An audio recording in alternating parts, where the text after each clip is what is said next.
sometimes I go out to dinner with some priest friends and things, and they ask, well, where should we go?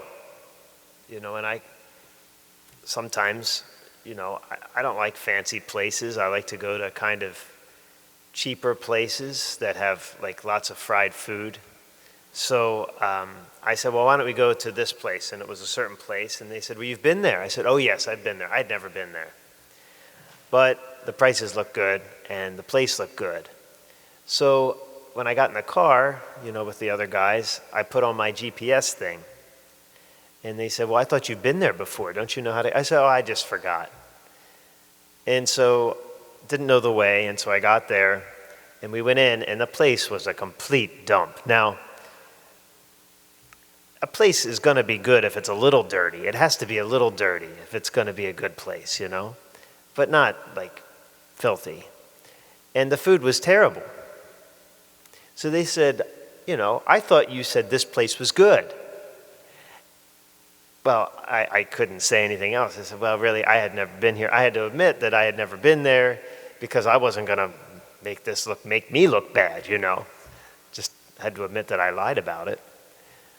But brothers and sisters, we often trust what people say about things and are very often let down.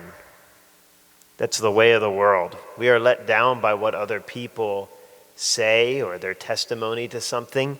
But when we hear it from God Himself about what heaven is and how to get there, we have to trust that it is true. He will not let us down because He is the only one who has been there and testifies to it.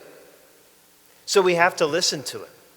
And not only do we have to listen to Him, it's a great comfort to us. This place is real, and He tells us how to get there. And in today's gospel, He tells us, in my Father's house, there are many dwelling places. Okay, there's places for you and for me. Jesus, He is the authority. He tells us it is true. Listen to Him. In my Father's house, there are many dwelling places.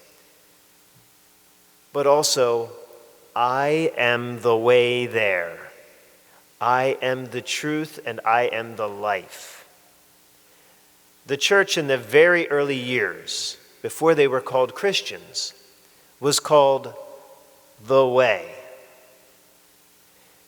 It so desired to live the truth of Jesus that the church was the way to heaven, the way to our Savior, which is heaven.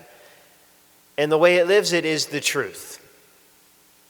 Now, sometimes the truth is not easy. Sometimes we may disagree with it. We may not want to live it. But if we desire to be with Him forever, He who tells us this place exists and I want you there, but you must follow me. I am the way. And if you live the truth, as difficult as it is, you will be with me forever. And you will have my life. Brothers and sisters, we can trust what He says. We have to trust what He says. His Father built that house. By His death and resurrection, we have access to that house, but only through His death and resurrection. And so let us live with Him the way, the only truth that does not change, and we will receive His life. This is the roadmap, brothers and sisters. Let's follow it with Him. Praise be Jesus Christ, King of the universe, now and forever. He is risen. He is risen indeed. Please stand.